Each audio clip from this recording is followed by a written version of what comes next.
Hey, welcome back everybody. This is Ian and Zubair, and in this video, we're just going to mess around with this little vanilla JavaScript project that we have in front of us. We're actually going to convert it into basic React.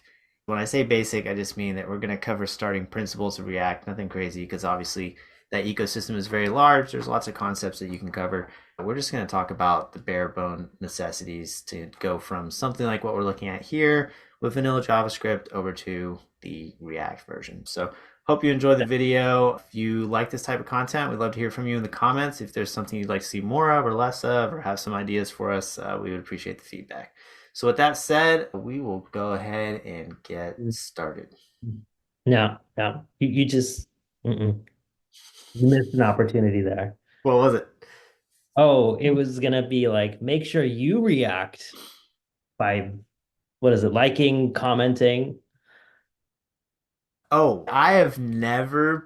So occasionally I'll put the little animation that's like the bell, the ding, Yeah. and like psychologically, I don't know that it's ever worked on me. Like maybe once where I'm like, oh No, it yeah, doesn't. I It's should. so corny, and The but the this opportunity to this. use the react pun. Hey, You react. Okay, yeah. you Obviously, it was react. lost Oh, on me.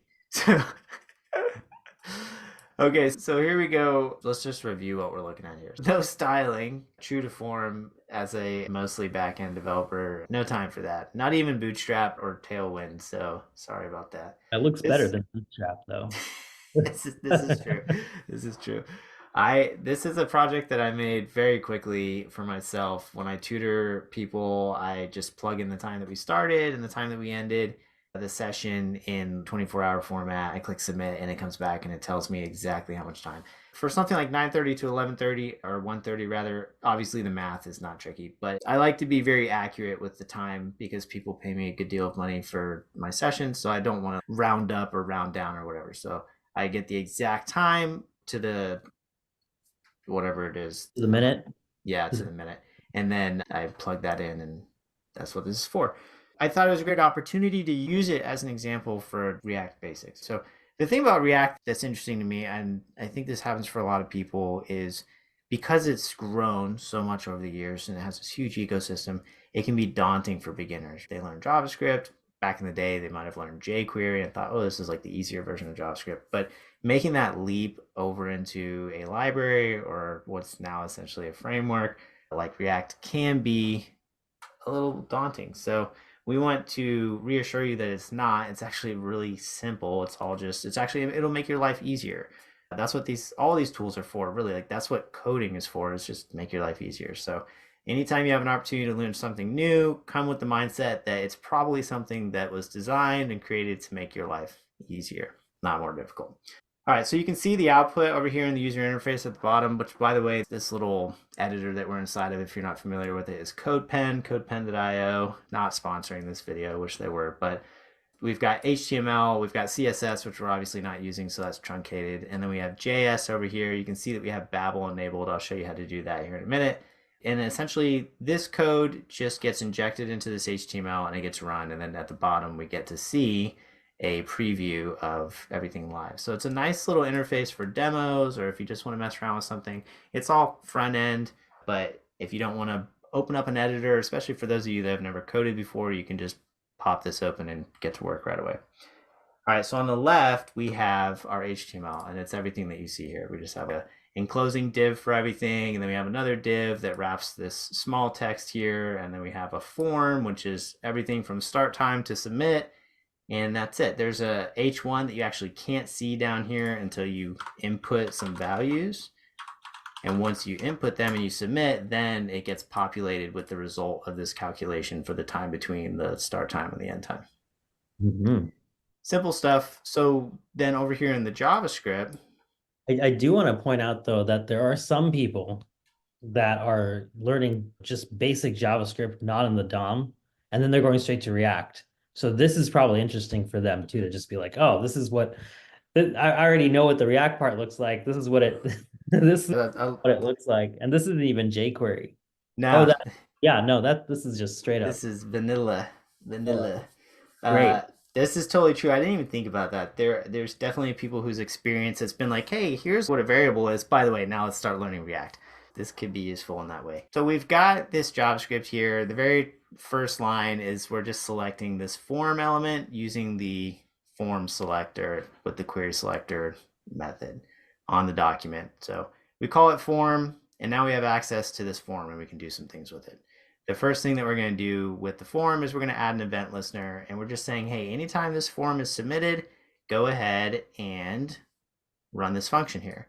So this function has a parameter called event, and the event is the event that triggered this whole thing to happen. So in this case, it's a submit event.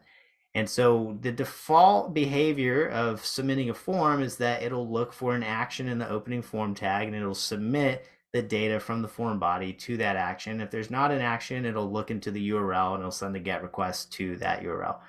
In this case, we're saying, hey, don't do that because we're not in that type of environment. We actually don't have a back end that we want to send this request to. We want to do some stuff on the front end here in our JavaScript code. And so prevent the default behavior of the form from happening. So that's what happens here with this event.prevent default. If I can add a little context in there, it's interesting. This is from the old HTML days, right? Where hey, we're not doing any JavaScript here, right? We're just going to take this form information that's in regular HTML. So imagine that HTML form and you're clicking that submit button, and that's just going to refresh the page and go send it to some other URL. And that's exactly what would happen. If we didn't have event.prevent default and I press submit, it would refresh this interface here, and it would actually try to take me somewhere else that it wouldn't be compatible with the way that CodePen is set up. And so it would break our interface here. I can't think of a single form that exists that doesn't have prevent default today. Can you?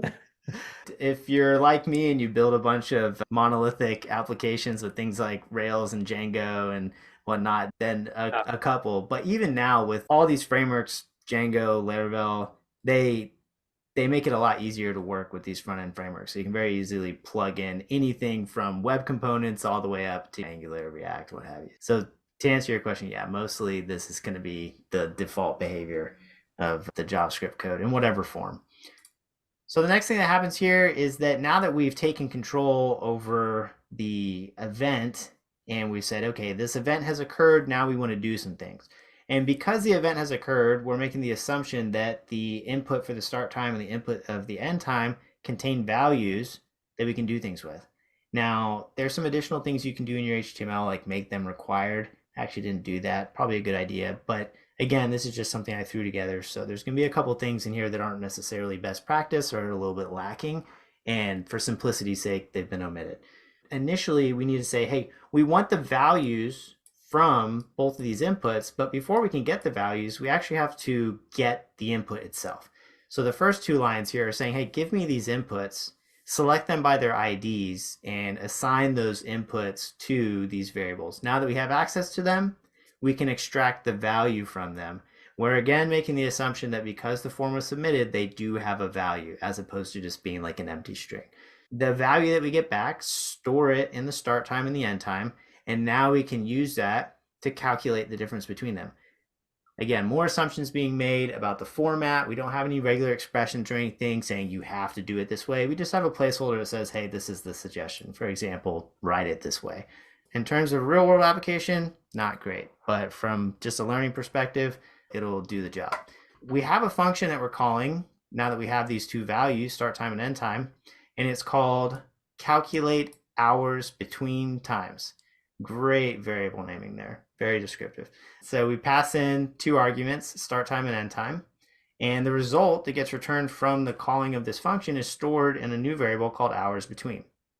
Now we need to select that invisible output. Now it's invisible because I ran the form, but we need to select the H1 with the ID of output here. Do that here. And then we can say, hey, populate the inner text of that element with the return value, hours between, from that calculate hours between times function. And by the way, let's format it, because if it comes back as like, let's just say some crazy number to 10 decimal places, we want to round it down to 2 decimal places. So that's why we end up with 4.00 as opposed to 4.00000 or whatever. Yeah, I love that too fix. I'm going to start using that. What I do is I just multiply everything by 1,000. Old school. I should have actually put I think it's great. this inside of the calculate hour between times function. I don't know why it ended up here, but it gets the Well, same I mean, job done. you don't know. Maybe I want to do it with my multiplication, and you want to do it with your two fixed. This So, is true. This is true. We're just leaving it up to the developer to whatever oh, their preference is. So where the heck is that calculate hours between function? It was defined outside of this add event listener thing for the form. So here it is. We have our function definition here, takes in these two parameters, start time, end time. And the first thing we do is we process those two things. So we're saying, hey, start is equal to start time dot split. Essentially, if we have 9:30, the hour is 9, the minutes is 30. If we split it on the colon, what we end up with is an array with two values inside of it, strings, one string of 9, one string of 30, and then we can extract the hour and the minutes from that. So that's what happens on the next couple of lines. We're saying, hey, give me the start hours and the start minutes by pulling them out of that start array that we created with the dot split method. And by the way, we don't want them to be a string because we're about to do some math. So let's go ahead and parse int, and that'll give us a number from that string. So more assumptions being made here about the type of data and everything, but this isn't TypeScript land, and we can do whatever the heck we want. So we're just doing it this way for simplicity. So down here, we've extracted the hours and the minutes from both the start time and the end time. And at this point, we can then get the total minutes between the times by passing them into this function. Should be pretty obvious what's happening here. The end hours is multiplied by 60, and then you add that to the end minutes. Take the start hours by 60 plus the start minutes away from that value, and what you end up with is the minutes between those two times. And then you just go back and divide it by 60 to get it into an hour format. Total hours is the result of that. You return it, and that's what we end up with back over here when we get the hours between. So we haven't touched any React yet, but now we understand what the heck is going on in this application. So the interesting thing about React is we don't write the markup in the HTML file. It all happens in the JavaScript file. And it happens using something called JSX, which I believe stands for JavaScript XML. Essentially, it's a flavor of JavaScript that allows us to write markup in the JavaScript. It's actually JavaScript behind the scenes, but to us it looks like HTML, and it allows us to combine those two things.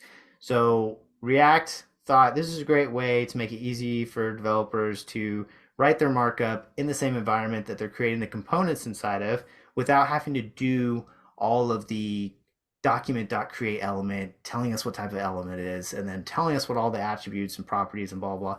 That's the vanilla way, which is telling it how we want everything done step by step. In React, we just tell it what we want done, and we let the library worry about the implementation. So that's the difference between imperative and declarative programming. There's one is how and the other is what. With JSX, there's a slight difference here, and that is that JSX is not understood by modern browsers. And so we need what's called a transpiler, basically a fancy way of saying we need a way to convert the JSX into vanilla JavaScript. That way, when it actually gets put into the browser, it's going to be understood by Firefox, Chrome, God forbid, Internet Explorer, Safari, what have you. So in Edge. order, did you say Edge? Is that what I'm using now? I'm using Edge actually, I Are think. you really? Yeah. So watch what you say. Don't Gotcha. say anything offensive. So up here in pen settings with CodePen, we have JavaScript, and the preprocessor is Babel. They've got TypeScript, CoffeeScript, LiveScript, all that cool stuff. But Babel is the one that's going to process our JSX. It even says that it does it here. That's great. Now we need to include two CDNs, content delivery network links. This is essentially going to pull in the latest version of various scripts or libraries. In this case, we need the one for React. So I just did a search here in this little search thing for React. There it is. And it gave me this first one. And then we need React DOM. So you only need two things, React DOM, and then Babel. So Babel would be the third thing if you were using a CDN, but in this case, we can just plug it in as a preprocessor. All right, so save and close there. And now we have access to React, we have access to React DOM, and we have access to Babel to convert the JSX into JavaScript. So first things first, we're going to comment out all of our JavaScript, because all that's happening here is we're saying, hey, select this. Hey, get the value from it. Okay, now calculate this thing. Later in our React, all we're going to need is the calculate hours between times function. That's just going to be a utility function that says, hey, give me a start time and an end time. I'll give you the time between, and then you can update your interface with that value. So we're going to comment it out for now, and we're going to start writing out our JavaScript or for our React. Still JavaScript, so that's accurate. Yeah, it is JavaScript. It is JavaScript. That's all it is we want to have a element that we hook into. Okay, we need a main element that we're going to create as our root element in React, and then we're going to put our main component there. And a component is just a unit of code. It is just like an atomic piece, like a building block. You get a bunch of different components for all the different parts of your page. Let's say you have a website, and in this case, we have a form that we basically have like one component. If we wanted to, we could go in and make the inputs components as well, because we do have the same input 2 times for 2 different purposes, but very similar, start time, end time. So we could make it reusable in that way. But let's just imagine, just back up and think of a static website, right? You have a logo and you have a nav bar, and then you have a main and an aside and a footer. Each one of those elements that I just described could be its own component. Nice thing about that is, what if you want to use the nav bar on a different page, or 20 different pages, or 200 different pages? You can reuse it over and over again. So sure, in some cases, like in what we're about to do right now, the React code might actually end up being more than the vanilla JavaScript, but then you can just reuse it to infinity, and it ends up saving you tons of time. Not only that, but once you get good with React, if you're like, oh, I don't want to write all these components, you just go use a pre-built component library, and you say, I need a form. You just drop it in. I need a nav bar. You drop it in, and then you style it however you want. Can really increase your productivity. But you got to start from knowing what these things are and how they're written, so that if you do get to that point where you want to use a pre-built library, you understand how it all works in case you need to augment it or fix a bug or anything like that. So we're going to move all of the markup from the HTML over into the JavaScript, because again, that's how React works. It lets you put your markup in this JSX syntax. We will go ahead and cut all this out, and we will put a div in here with an ID of app. And this is going to be our root element. So then over here, we're going to select it with a regular document dot, and we can do query selector. In this case, we'll just use get element by ID. Wait a second. This isn't just React. What are you talking about? What are you talking about? I'm seeing vanilla JavaScript here. Yeah, yeah, baby. That's what React is. We have access to React, but we have to get this root element, but then we have to tell React, hey, this is the element we want you to use for root. Remember, we brought in React DOM, and with React DOM, they've got something called create root. And so create root is going to create the root element. We pass in, we say const, and we call it root, and we say React DOM is equal to create root with app, and then we can say root.render, and here's where we can start writing our JSX in between the render here. Now here's the thing.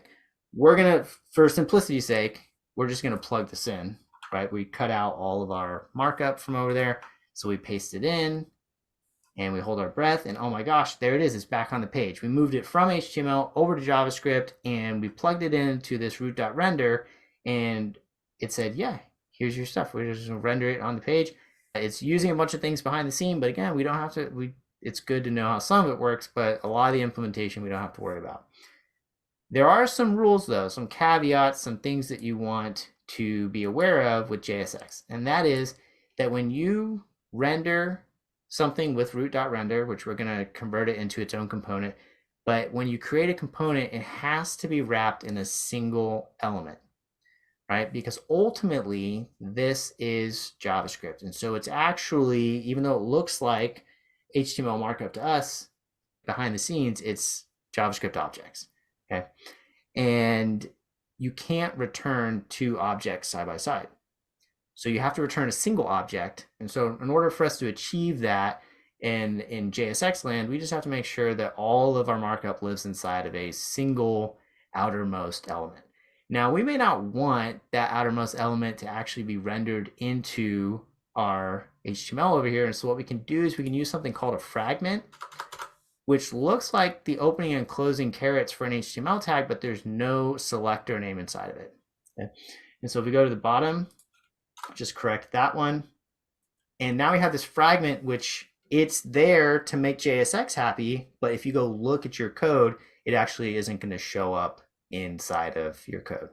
How do we move this into its own component? Because this is all just JavaScript, we use functions to create our components.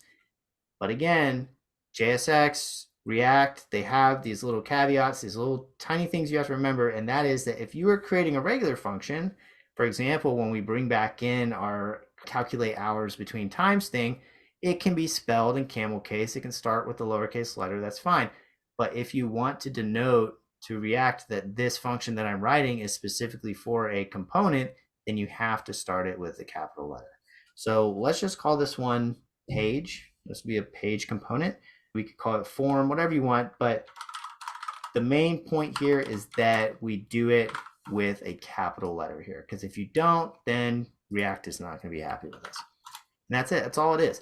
Now, later, we're going to talk about props, maybe not in this video, but you would essentially pass them in here. Or if you want to use destructuring pattern, you could just pass in the object and do it that way.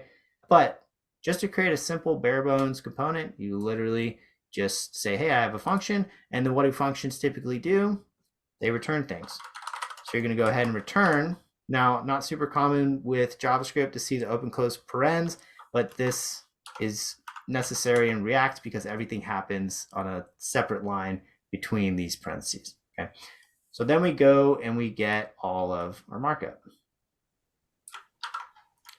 And we bring it over here. And our formatting is going to be all wacky, but once we save, it should fix it for us. Nice. So here it is, page, returns, all this markup.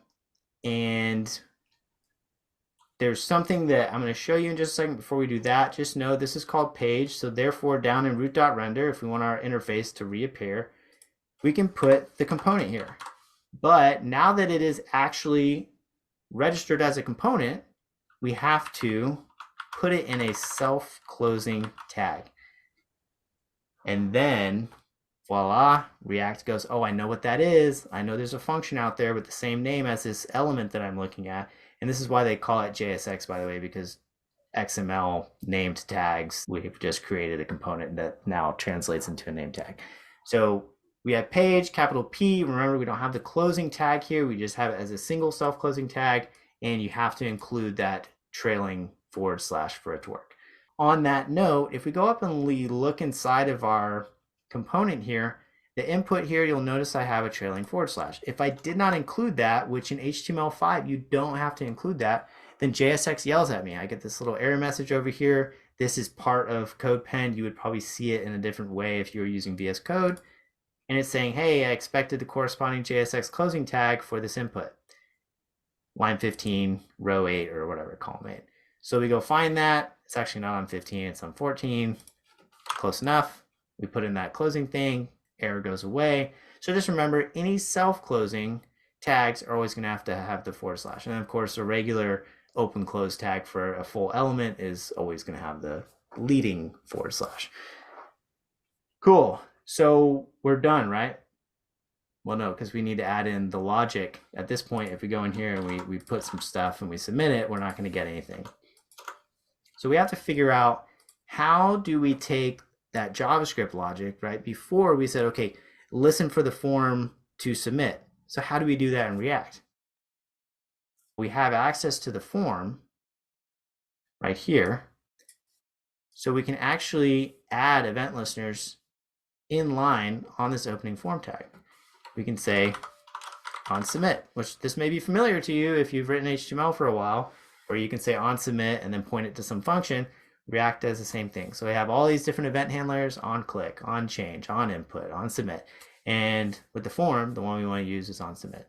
So then we say is equal to, and this is where things get a little wacky with syntax that you're probably not familiar with. There's no double quotes, no single quotes, nothing like that. It's just this open close curly bracket syntax. And what it's saying is, hey, we were writing JavaScript, but then once we got inside of this return statement, all of a sudden we switched over to this JSX stuff. Now I want to go back to JavaScript because I need to evaluate an expression here and return a value. And so anytime you see the open close curly brackets, we're doing one of two things. We're either passing in the name of a function that needs to be executed whenever a certain event occurs, in this case an on submit, or we're passing in a variable that needs to be evaluated and its value needs to be rendered out to the DOM. So in this case, we need to pass in a function. So if we have onSubmit here, what needs to happen here? This is going to be a handle submit function, very simple naming. We just say handle submit. Now we are not going to include open close parens, and you probably already know why, but it's because we don't want this function to invoke right away, right? We want it to invoke whenever React invokes it. And so React says, hey, now I'm listening. You have this on submit thing. Whenever you submit this form, then I will go look for this handle submit function and I will then execute it. Our interface is gone now. If you were to open up the console, you would see something complaining about handle submit. I don't know what that is. And that's because we haven't written this event handler. So inside of our function component for page, we can go over here and we can say, yeah, I need another function, and it's going to be called handle submit. And just like before, when we had that add event listener for the submit in our vanilla JavaScript, it's also going to take an event as its parameter. So now that we have that function, our UI comes back. It says, oh, there it is. Okay, you said we were going to potentially have to call it in the future. We looked for it. We couldn't find it. We got upset. You made it. It's there. We're happy again. All good. So inside of here is where we can do our logic for calculating the time between start and end times. Okay. So we're going to need an additional function. If we go down, we don't need all of this, hey, select the form, hey, add an event listener, none of that. We don't need to select the start time input and the end time input and get the values from them. We're going to do that the React way. But what we do need is this function at the very bottom called calculate hours between times. So I'm going to go ahead and uncomment that. Now this function can live anywhere, but it lives outside of the function page. Now in a real world application, this would be a utility function. You would import it from a file called utils. It would live in its own folder.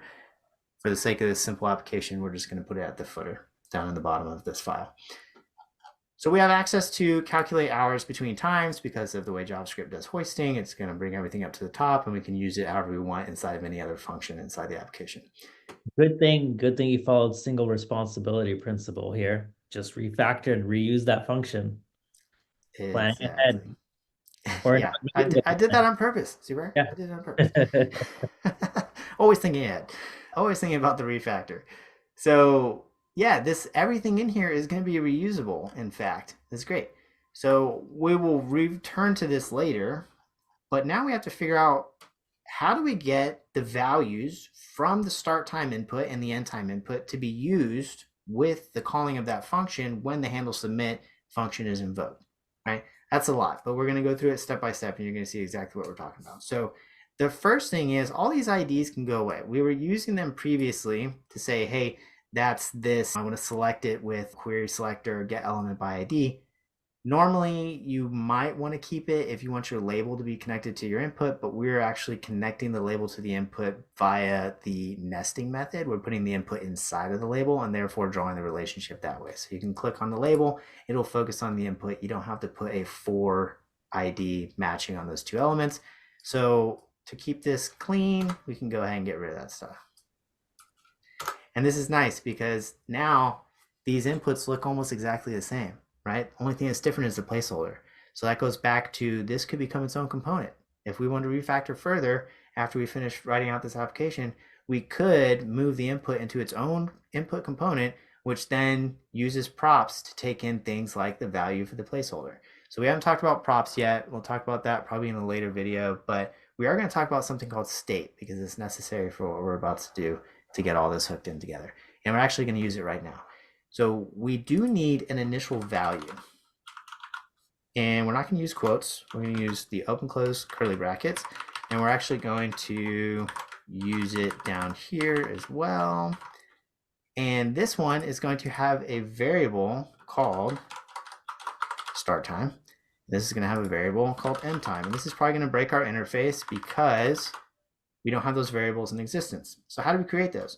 These are the default values for those inputs, which initially are just empty strings, right? But when someone enters in a value, then we need to be able to pull that value out and store it in these variables, start time and end time. And then because of the way we have it hooked up, it'll continue to display and persist throughout the application. Now, what we're going to use is something called a hook. So in React, they have a ton of different hooks. The one that's important to us here is something called use state. Now, because we imported React from the CDN, just like at the bottom here, where we were able to say React DOM, that came from the CDN as well, by the way, the React DOM CDN, we also have access to React. So up here inside of the function page, at the very top of the function, this is important. Anything state related needs to happen first before anything else. We can say const, and then we're going to use some syntax that may not be familiar to you. I'll explain it in a second. But essentially, the first value inside of these square brackets, this is known as an array, is going to be those variables that we defined. So the first one is going to be start time. Okay. And then the second thing you see here is that same variable, but it's prefaced with the word set. And then because of camel case, we just make that first character capitalized. So set the start time. Now this is going to be equal to React, capital R. This comes from the CDN. That's why we didn't have to define it anywhere. It just comes from that script. And that's in the settings here. Normally, if you were writing this in like in an HTML file, you would actually see those CDNs as script tags. So React has use state, camel case. This is a method. And what you pass inside of this function call is the default value, if there is one, for the first variable inside of this array over here. And so the default value is an empty string. Throw our semicolon on here because we don't want our PHP to break. That's a joke. And we do the same thing with our end time. So now what we've done is we've created state variables using this react.useState hook. We've set the default values for them to empty strings, and those get assigned to the first variable, the first element inside of these arrays. And that's because we're using this array destructuring syntax. The second thing that happens is this set start time. And because we're using equal to React use state and we're invoking it, React has this method, which then is going to give us two things. The first thing is going to be what's in the argument here. The second thing is going to be a special function that we can then call later inside of our component to update this variable. The reason we have that is because of something called immutability. We don't want to have state that we can just change directly. So we have start time, it defaults to an empty string, but we can't just say start time is equal to something else. That's not how React works. So in order to update the state of that variable, we have to have an additional function which goes in and creates a copy with the new values and then overrides the original. So here we have start time, set end time, set end time, and we're going to use these here in a moment to get access to the current state of the variable start time and end time and use them within the handle submit when we call this calculate hours between times, which by the way, we named the variables the same thing as these arguments here. Everything is going to work just the way it did in the vanilla JavaScript, just with different syntax. All right, so how then do we get the end time and the start time to equal the values that get inputted into this input down here? But by the way, you may have noticed I just tried to type, nothing's getting typed down here. And that's because the value for those inputs is start time and end time, and the value of start time and end time variables is an empty string. So no matter what I try to do to these inputs, they're always going to stay persisted to an empty string until we write some additional code that says, hey, listen for change on this input, take the value and update start time. So let's do that. Before we plug it into the inputs, we're actually going to do it backwards this time so it won't break our interface. We're going to say handle, and typically you can just say handle change, but because we're doing this for these two things, we can refactor it later to make it more dry. We're going to say handle the start time change, which it breaks my interface anyway until I actually turn it into a function. Let's get that function keyword in there. And this also has an event, which is very important, because when this event gets triggered for the start time, you start typing, that's an on change event. It's going to invoke handle start time change. And when it does that, it's going to say, how do we get access to the current value of the input? And the way we do that is we just look at the event, just like we did before. If you remember in the vanilla JavaScript, there's event.target, which is the element that triggered this event to begin with. It has a .value property, and that property is going to have the current value of the input. So what we do is we pass that to this set method. So if this is for start time, we say set start time, and we pass in event dot target dot value. And what it'll do is it'll take whatever we pass in here and it'll update start time. Now, this isn't going to work by itself until we actually plug it in to the input down here. Hey, the Real value. quick, Yes. Ian, before you do that, can you actually update the default value to something just to prove that point of the starting values and the what's rendered? Yes. So you saw that once it recognized the change in the code and it saved and refreshed, here we actually get 930. And that's because I said, hey, this is my default. And this can be any data type, by the way. So I could say 100 as a number, and it's going to plug it in there, right? And if I say something like false, or not Python false, JavaScript false, it's just going to put text in there, okay? Because the only thing that input understands is text or number, right? So let's go back to our empty string here. And then down here, let's simply say, hey, value start time, by the way, on change, set that equal to, go inside of JavaScript land, right? We're in JSX. Now we need to actually write some JavaScript to get evaluated. So plug in that handle start time change. We don't invoke it, no open close parens. We're saying this is the name of the function. When it's time for you to call it, you know where it is. So we can do the same thing down here for our end time. And again, these two inputs are very similar. So in the future, you might want to find a way to combine these things so that you're not repeating the code over and over again. So then we can just copy this code. And we could say, how do you fix the formatting? There we go. Handle, end time change. And now I should be able to say 930. And over here, I should be able to say 1330. But again, if I submit, nothing happens because there's no code inside of here yet. So this is the last step here. Now that we have access to start time and end time, presumably, right? We assume they've been filled out if the user is submitting. We could make sure that these are required, right? You just go in here and say required. And now if someone tries to submit it, you get your nice little built-in validation for HTML5. And what we want to do is we want to get that function down there. Where is it? And because the parameters are the same as the arguments that we're going to use, we can just copy it right through. I was to say it's easy to remember, right? Calculate hours between times. Why you chose that name, right? Yeah. I call that function. I pass in start time and end time. At this point, their state is no longer the empty strings. It has been updated because they are required in order to submit this. They aren't required in this format. This is just a suggestion, and our code will break if we don't enforce that. So we're just assuming that the end user is going to make the right choice every time. You can not make any assumptions, and you can add a regular expression to your inputs, and it'll let the user know, hey, that's not the proper format. But we're not going to do that now. So when we calculate hours between times, this returns something to us. We need to take that value and we need to update. Remember down here, we have that little H1 with the ID of output. We don't need the ID anymore. But we do need a way to put something called output inside of here. So where does output come from? We just learned about state, right? So if we need to evaluate an expression, and that expression in this case is just going to be the variable of output, and then what it's going to do is going to evaluate it, get the value, and then it's, because it's a string or whatever, it's going to output it between these two tags, and what we get is an H1 with whatever the output value is. Okay, great.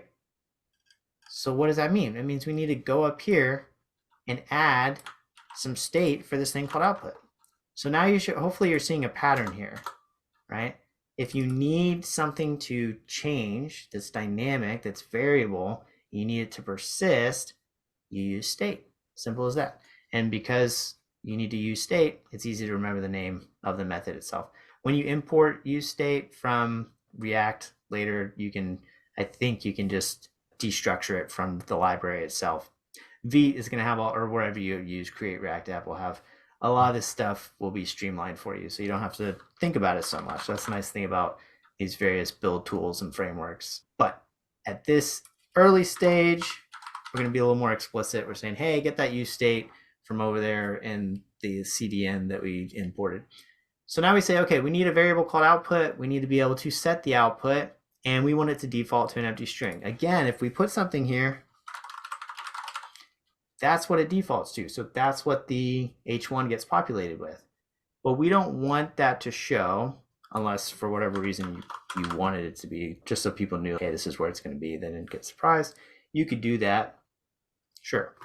And then here with calculate hour between times, you have one of two options. You can either assign this result to a variable, and then you can pass that variable to set output. So you could say something like const output is equal to that. And then you could say, okay, now I want to set the output with the output. And by the way, I want to make sure that the output is to fixed too. Or if you wanted to, like we talked about earlier, if you knew this is the only way you wanted to do this, you could just plug it into the function itself. So then up here, set output, great. If you wanted to, you could just take this whole thing and stick it right here inside of set output, but sometimes it's nice to be explicit about exactly what you're doing. It makes it easier to read. With all that in place, let's give it a try. So let's go in here and say, okay, we started today at 8:32, and again, this is the 24-hour time. So we ended at, let's just say 14:05. So a calculation for something like this isn't going to be, unless you're just a math whiz or you're just constantly doing this, it's not going to be the easiest thing off the top of your head to say, oh, that's this many hours and minutes. So that's what this tool is for. You submit it, and we missed something. We get a 404 here. Now, I know why this is happening, and this is nice that it's happening live. So you can, if it happens to you, you'll say, oh, I know what happened there. 404 in the case of, this goes back to earlier, but in the case of CodePen, when we were talking about earlier about forms, when you submit them, they try to go somewhere else. You're supposed to prevent the default. But here we have a handle submit. We have that event, but we never prevented the default. So we are dealing with a form submit. Again, this is all just JavaScript. It's the same stuff we did before in vanilla JavaScript. It's just written a little bit differently. So we just want to go in here and we want to prevent the default behavior. So there's two main things that you'll deal with the form. You'll deal with preventing the default, and then anytime you're dealing with some other types of events, you'll typically want to stop the propagation so that it doesn't bubble up to anything that lives above it. Okay, so let's try it again. Is this the moment of truth? This is the moment of truth. Voila, 4. And if you want to get crazy with it, okay, we went from 9:38 to 13:34, then this is what I'm looking for, right? That way no one's getting cheated out of any extra or less time. That's it. We can save the refactor. We can do a quick review because we did a lot here and there's quite a bit of code here to look at. Basically, the first thing we have to do is we need to identify this element over here by its ID so that we can find a place to embed our React component into. Okay, so we call it a root element. Typically the ID is app. You could get away with calling it taco if you want to. So we say, hey, app is equal to document.getElement by ID is equal to app. Now, let's move this down here to the other code, just so it's all in the same place. The next thing that happens is you take that app and you plug it into React DOM.createRoot. You assign the result of that to a variable called root. And now you have the ability to render things into this root element. And the thing that you want to render is any valid JSX code, but in this case, we put it into its own function component.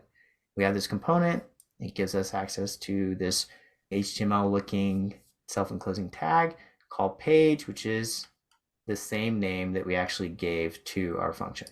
Again, the function is capitalized. That's how you know it's a component versus just like a utility function or something like we have down here with the camel case. Okay. So then inside of here, it's going to have a couple things. At the very top, always at the top, you'll deal with your state. And then you can have some event handlers.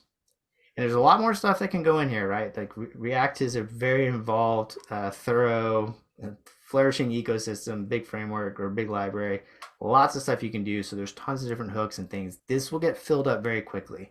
And there's ways to move things around and import and export to make it clean. But at its simplest, we've got our state, we've got our functions, and then we have our return statement at the bottom. And our return is what holds the markup. The markup, just make sure any of your self-enclosing tags do have those trailing slashes like our inputs here. And then you're going to have all of your normal HTML, except anything that you put between open and closed curly brackets is going to denote a JavaScript expression that needs to be evaluated. Those values, they're either function names or they're variable names, and they're going to be things that are included in your state or in your event handler functions. So all of that, if you want to output something, then just make sure you have state for it. Take that state variable, put it between the open close curly bracket, and then put it wherever you want on the page. We haven't talked about iterating over lists. That's for a different lecture, but you'll see in the future there's very easy ways to do something over and over again in the loop. So you can use like a dot map on an array, and then you can go in, you can put multiple things. If you have an unordered list and you have, you know, multiple items that you want to, like maybe posts that you fetched from an API or something, then you can just iterate over that and you can render. Maybe you have a post component. So inside of this loop, you just render that post component over and over again. And then you see, oh, this is really dry.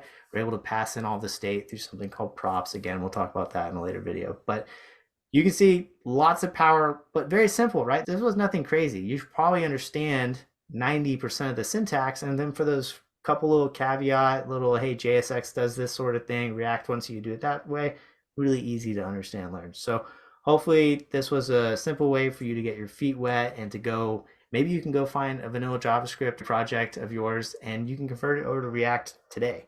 If you do that, let us know in the comments. We'd love to hear from you. But hopefully this was informative for you. Your reaction. Yeah. So leave a reaction. There's only one reaction you can leave. Can you do thumbs down on YouTube? I think the way we need to end this is now you know how to react. Now you know how to react. Now you know how to react. And cut. All right. Thanks for your time, everybody. I look forward to see you all in the next video. Peace.